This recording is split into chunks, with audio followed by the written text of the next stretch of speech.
Nous avons déjà créé une fenêtre de gestion de films où nous enregistrons les films. Bien sûr, on enregistre un film avec les différents supports qui sont associés. Maintenant, on va essayer de créer une fenêtre pour la gestion des exemplaires. Parce qu'un film, dans un vidéoclub, il peut exister en différentes copies. Donc, on peut acheter différentes copies. Chaque copie, elle porte un code, elle a une date d'acquisition et elle existe sur un support. Il ne faut pas oublier, bien sûr, de contrôler que les supports associés à un exemplaire d'un certain film doivent vérifier ou doivent correspondre aux supports qui ont été enregistrés. Je ne devrais pas, par exemple, pouvoir enregistrer un exemplaire pour le film numéro 1 qui est sur support CD, alors que le support CD n'existe pas pour le film numéro 1. Alors, nous allons créer cette fenêtre. Nous allons enregistrer les exemplaires au niveau de la table exemplaire. On va rappeler la structure de la base de données. Nous avons une table qui s'appelle exemplaire où seront enregistrés les exemplaires de films. Qu'est-ce qu'on enregistre? On enregistre le code de l'exemplaire, le nom, le numéro de film, la date d'acquisition et disponible. Parfois, un film ou un exemplaire qui a été créé, on va considérer qu'il n'est pas disponible. Donc, on va mettre non disponible, donc 0 pour la disponibilité. La fenêtre gestion exemplaire est là. Donc, j'ai déjà créé une fenêtre ici avec les différents champs. Donc, le film, le numéro de film sera récupéré à partir du formulaire gestion film. Ça veut dire que l'utilisateur, il va saisir ici le numéro de film et on va cliquer sur exemplaire pour pouvoir gérer les exemplaires de ce film. Un petit test s'impose, c'est que quand on va cliquer sur exemplaire, on va vérifier est-ce que le film existe déjà ou est-ce qu'il existe déjà un film qui porte ce numéro. Si ce n'est pas le cas, on va afficher un message d'erreur, ce n'est pas la peine d'aller à la fenêtre des exemplaires. Si par contre le film existe, donc à ce moment-là, on va ouvrir la fenêtre des exemplaires. À l'ouverture de la fenêtre des exemplaires, le numéro de film va s'afficher automatiquement ici. On n'est pas obligé ici d'avoir une zone de texte, on peut très bien utiliser une étiquette, un label, c'est mieux. Comme ça, on n'aura pas à gérer il faut quand même que la zone soit en lecture seule, donc on n'a pas à gérer cela. On va changer, on va mettre un label, c'est beaucoup mieux. Donc on mettra ici un label.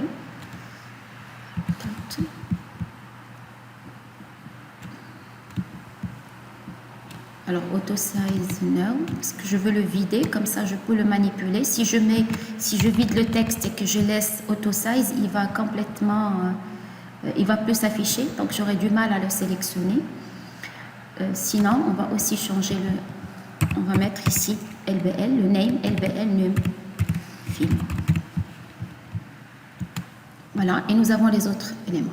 Et il faut aussi faire attention à une autre chose, c'est que quand je choisis un film et que quand je vais aller gérer les exemplaires, il faut faire attention à ce que ici, dans la zone, dans le combo box où on va sélectionner les supports, il faut rechercher juste les supports qui existent pour le film affiché et les afficher. Et on va aussi bloquer, on va interdire à l'utilisateur d'aller ou de saisir de nouveaux supports qui n'existent pas. On va l'obliger à choisir un des supports qui existent, que nous allons récupérer à partir de la table support film, à partir de la base de données. Comme ça, on ne se retrouvera pas dans un état incohérent avec un exemple qui appartient à un support qui, à la base, n'existe même pas pour le film donné. Donc, c'est ça le travail que nous allons effectuer. Et bien sûr, après, on va enregistrer l'exemplaire. La procédure d'enregistrement d'exemplaires, c'est une procédure toute classique et toute simple. On peut d'ailleurs commencer par l'enregistrement des exemplaires. Donc ici, on a besoin, bien sûr, on va enregistrer au niveau de la base de données, donc système.data, il n'y a rien de spécial ici, SQL client. Alors, ceci dit, je pense au niveau de l'énoncé qu'on demande l'enregistrement, écrire le code associé à l'événement clic du bouton enregistrer pour enregistrer l'exemplaire, sachant qu'on dispose d'une procédure stockée. Donc ici, on veut appeler une procédure stockée. Cette procédure stockée, elle s'appelle SP ajouté. Elle reçoit en paramètre, en entrée un paramètre qui est numéro de film, @nf, le code de l'exemplaire, @ce, le nom du support, ainsi que la date d'acquisition, et qui enregistre l'exemplaire, bien sûr, dans la table exemplaire. On va d'abord aller vérifier au niveau d'SQL Server, est-ce qu'on a est-ce qu'on a cette procédure? Est-ce qu'elle est déjà créée au niveau de notre base de données? Sinon, on va la créer pour pouvoir l'appeler à partir de Visual Studio. Alors, c'est la base Video Club. On va aller à Programmabilité, Procédure stockée. Voilà, elle est là. On va demander à modifier.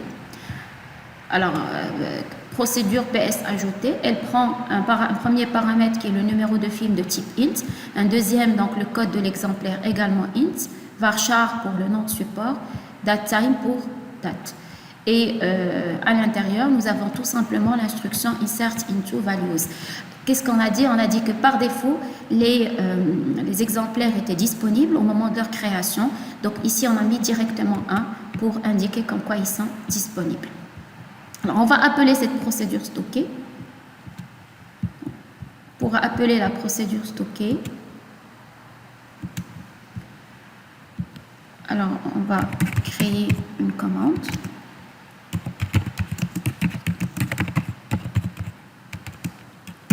Alors, la commande, je donne le nom de la procédure stockée, parce que je veux appeler la procédure stockée. Donc, je donne son nom. Elle s'appelle PS ajouté. Je donne juste son nom. Je ne donne pas les paramètres. Je ne donne rien. Juste le nom de la procédure stockée. Et bien sûr, là, la connexion. Alors, la connexion, on a ici, au niveau de la classe déclare, une connexion qui est déclarée en tant que public et statique. Donc, on va ouvrir la connexion, on va appeler la connexion, associer la connexion à cette commande, déclare, point, C.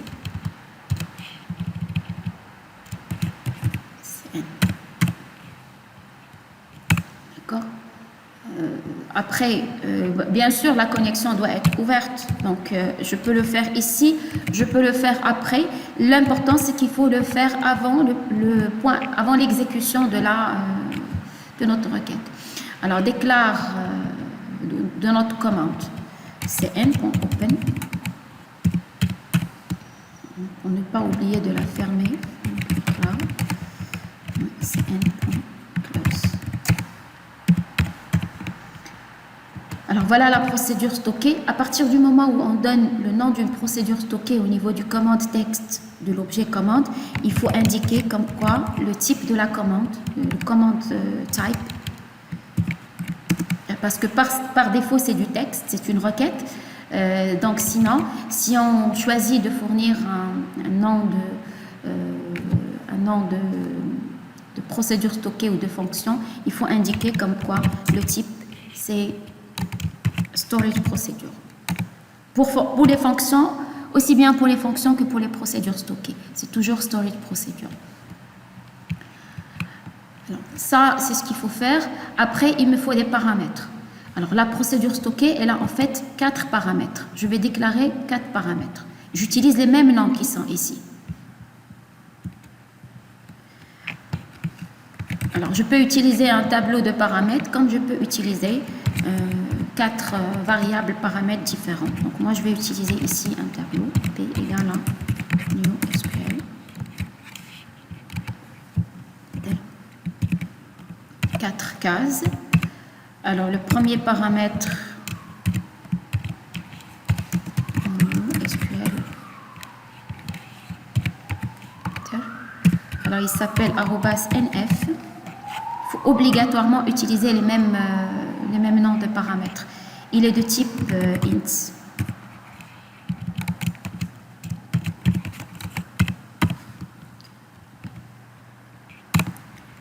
Et bien sûr, il lui faut, c'est un paramètre en entrée, donc il lui faut une valeur p.value, p0, puisque je suis dans un tableau, .value égale int.parse, le label LBL, parce que le numéro de fil, il est dans le label. Texte. Alors, je fais la même chose pour les autres paramètres.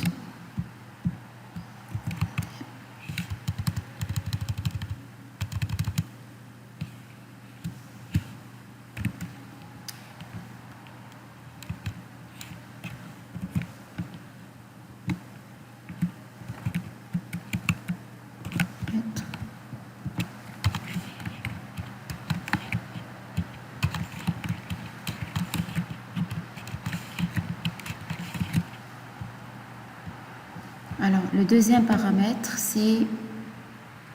Donc, le premier, c'est CE, code film. Donc, CE, NS. Donc, celui-là, c'est CE.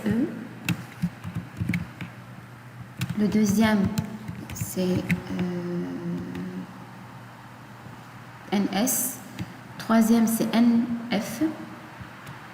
Quatrième, c'est DA. Alors, CE, c'est pour le code d'exemplaire, il est de type int. NS, c'est pour le nom de support, il est de type varchar. Et je donne aussi la taille. Et le numéro de film, il est également de type int. Et la date, elle est de type date.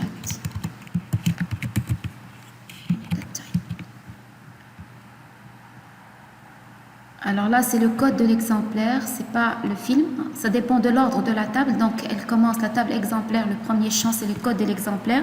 Je vais le prendre du TXT exemplaire. Texte. Le nom du support, c'est au niveau du combo box. Donc, CMB, support. Le numéro de film, c'est le LBL. La date, c'est au niveau de la date. Donc, TXT. J'aurais pu utiliser un datetime picker.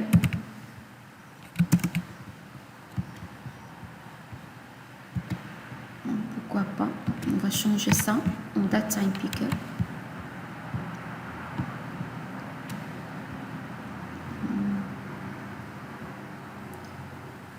Alors, où est le contrôle? Datetime picker, il est là.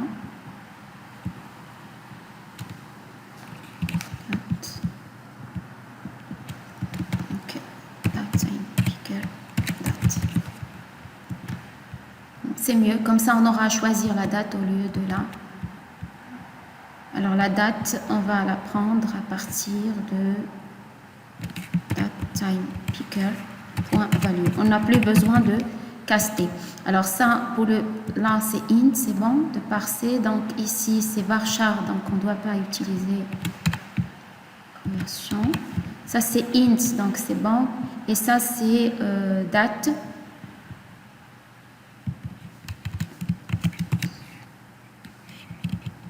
Avec un V majuscule. Voilà. Une fois que nous avons, donc tout a été modifié, 2, 3, c'est bon. Après, on va rajouter .parameters, .add range pour rajouter le tableau en entier P. Alors, à l'intérieur de cette procédure stockée, il y a une commande qui est de type insert. C'est différent. La procédure stockée, ou l'exécution d'une procédure stockée, elle diffère selon le contenu qu'il y a à l'intérieur de la procédure stockée. Si bien sûr il y a une requête select à l'intérieur de la procédure stockée, il faut utiliser un execute reader pour pouvoir l'exécuter. Si à l'intérieur il y a des requêtes actions comme insert, delete, update, il faut faire un execute non query. Donc, si par exemple il y a un select qui retourne une seule valeur, on va utiliser un execute scalar. Le contenu de la procédure stockée va nous imposer quel type d'exécution nous allons utiliser pour la commande. Ici, c'est une requête qui ne retourne rien. Elle exécute une action qui est l'insertion au niveau d'exemplaire. Donc, je vais utiliser pour l'exécuter l'instruction execute scalar. Donc, cmd.execute non query. .execute non query pour une requête action.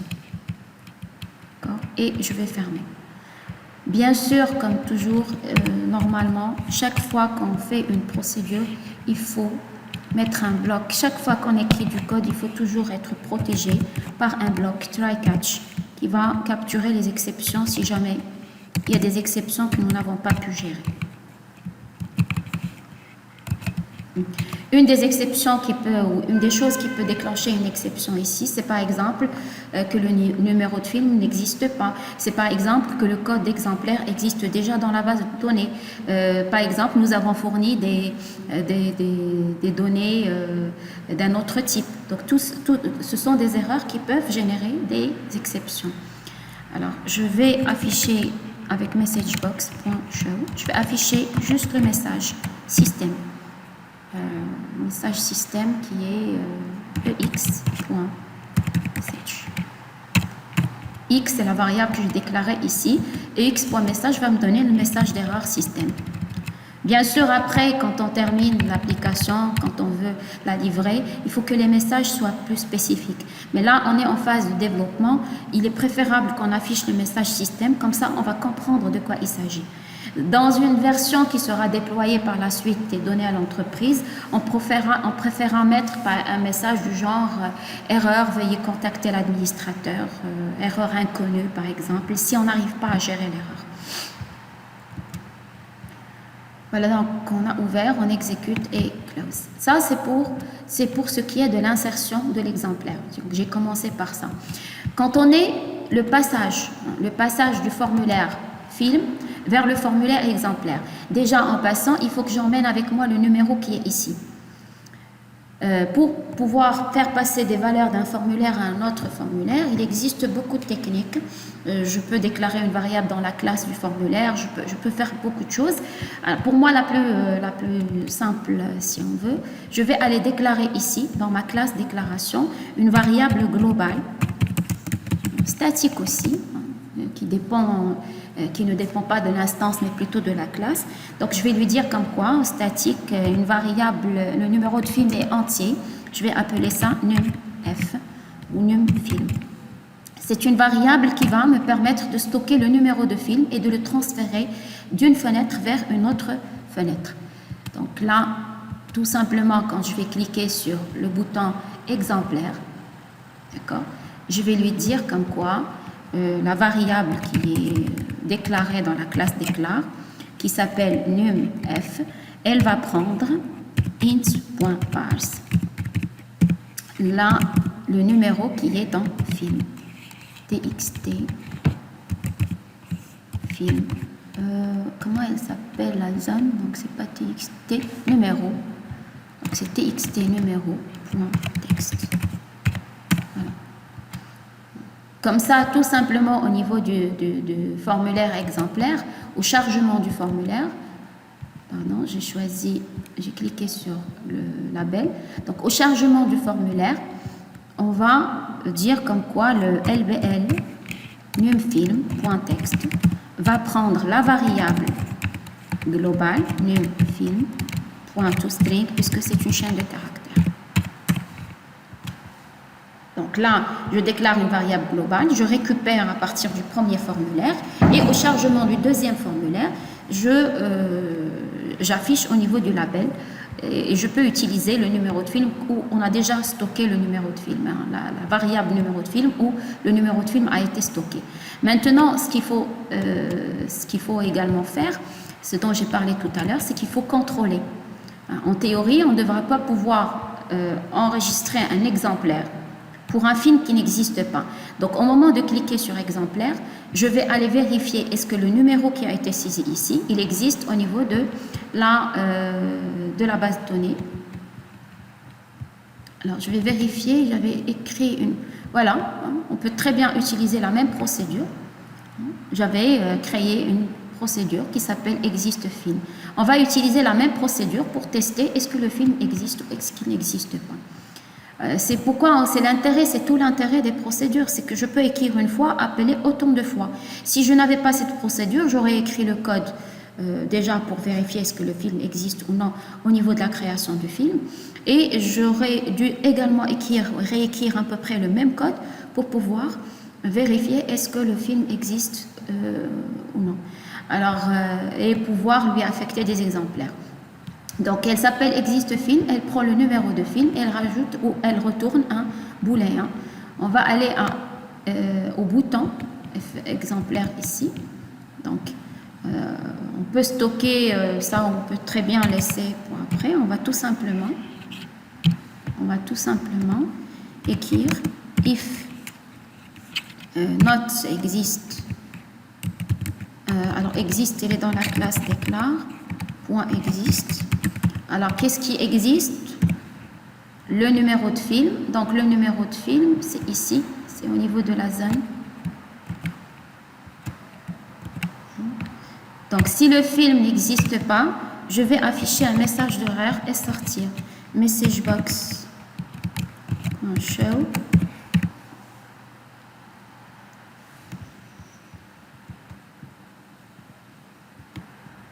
ou aussi error provider, c'est aussi possible. On peut utiliser l'error provider, donc error provider 1.set error. Ici, film absent. Là, on ne peut pas affecter des exemplaires à un film qui n'existe pas. Voilà, comme ça, le message, il est clair. Alors, où est-ce qu'il va s'afficher? Pardon, c'est le contrôle. Regardez ici. Concernant la méthode, on a besoin du contrôle en premier, à côté duquel on va afficher le message. Donc, ce sera txt numéro. Et après, on affiche le message. D'accord. Voilà. Et ça sera le tout. Et si jamais, toujours, quand vous entrez à une procédure, il est préférable de vider les différents messages, les anciens messages. De réinitialiser votre error provider. Et après, donc, si jamais il y a l'erreur, il va afficher cela. Sinon, il aura vidé le message d'erreur et il va directement passer à la suite. Donc, la première des choses, on a dit qu'il faut faire, c'est qu'à un moment donné, il faut aller il faut ensuite récupérer le numéro. Maintenant, le numéro est récupéré, le film est testé, le film existe bien. Donc, le formulaire, il n'y a aucune raison pour qu'il ne s'affiche pas. Maintenant que le formulaire s'affiche, il nous faut les supports. Qu'est-ce qu'on a dit pour les supports? Il ne faut pas afficher un support qui n'existe pas pour le film. En question. Donc, on va aller faire une lecture au niveau de la base de données pour récupérer les supports pour le film qui est ici. Donc, on va faire une commande encore. Système.data, j'ai déjà appelé. Donc là, je vais aller exécuter SQL commande. Je vais exécuter une requête.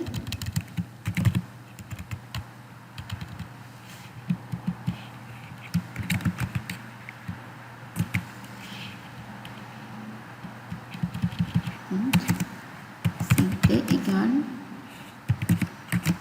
SQL commande. Alors, c'est quoi la requête? C'est de sélectionner, select non support from. Alors, une vue, la création d'une vue va faciliter l'écriture de la requête. Donc, on a la table support film. En fait, je veux la liste des supports, mais à condition que le film soit égal à quelque chose que je vais saisir. Je ne veux pas afficher le film, je veux afficher juste les supports. Donc, ça sera select non support from la table support film, où est le numéro de film égal à un paramètre que je vais fournir. Je vais copier cette requête et je vais la coller ici. Ça facilite l'écriture des requêtes. Donc après, voilà. Where numFilm égale arrobas film. Il ne faut pas oublier de fournir bien sûr la chaîne de connexion, CN. Il ne faut pas oublier aussi d'ouvrir la chaîne de connexion d'ouvrir la connexion avant de pouvoir exécuter la commande.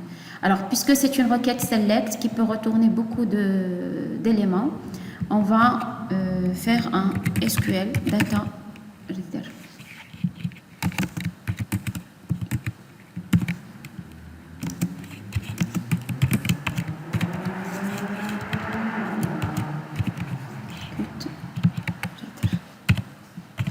Alors, on a dit avant, il faut ouvrir la connexion déclare.cn.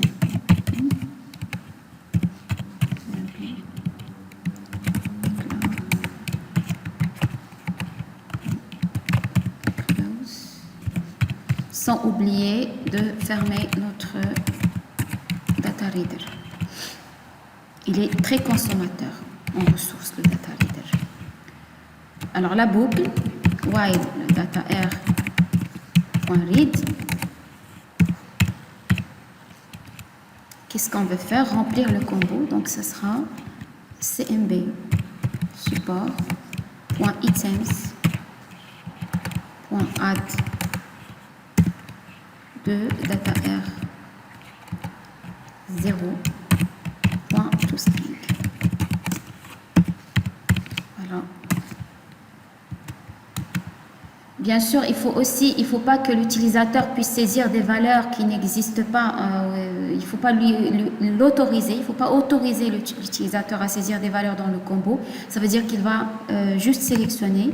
Il n'aura pas le droit de fournir de nouvelles valeurs. Donc, on va changer une des propriétés qui est le drop-down list pour le combo box. On va lui dire comme ça, comme quoi c'est un drop-down list. Comme ça, l'utilisateur n'a pas le droit d'écrire. Il a le droit de saisir, mais tout ce si par exemple on saisit A, il va nous afficher les supports qui commencent par A. Et mais il n'aura jamais le droit de saisir des valeurs, de nouvelles valeurs dans la liste. On va voir un peu déjà ce que ça donne ici. Donc on va exécuter. J'ai oublié d'ouvrir, donc normalement quand je clique sur exemplaire, je vais vérifier, etc. Mais il faut que je passe à l'autre formulaire. Je n'ai pas écrit le code pour passer à l'autre formulaire. Donc FRM film, exemplaire. Bon, juste après avoir testé, si jamais il y a un problème avec le film, il ne va pas partir. Sinon, il va récupérer la valeur et après ouvrir FRM exemplaire, F égale un new FRM exemplaire.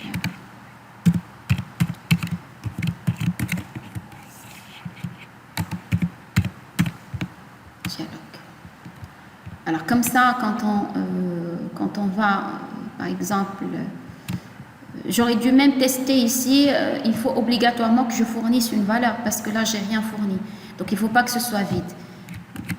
Alors, exemplaire, il me dit comme quoi on ne peut pas affecter des exemplaires à un film qui n'existe pas. Je vais aller quand même vérifier au niveau de la base de données si le film numéro 1 existe ou non.